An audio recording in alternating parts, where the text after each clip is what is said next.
When you look up at a star, you are not seeing the star as it is right now. You are seeing light that left it long ago and only now reaches your eyes.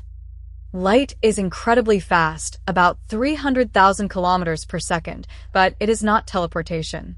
Sunlight takes about 8 minutes to reach Earth, so the sun we see is the sun from 8 minutes ago. In the universe, distance also becomes time.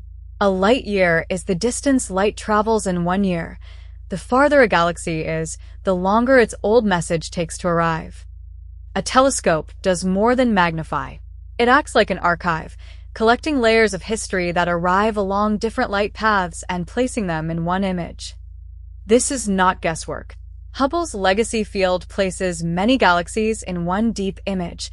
Their light comes from different eras, and the most distant light traveled for about 13 billion years to reach us.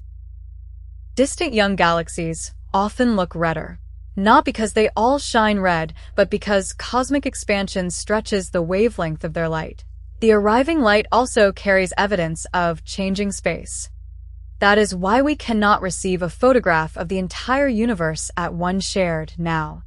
We see only the past that has arrived inside our light cone. Farther away means deeper into the past. Remember it in one sentence. In the universe, the farther we see, the earlier we see. Light is not background. It is the messenger that brings history to us. Next, we ask, why is the universe expanding? What is happening to space itself?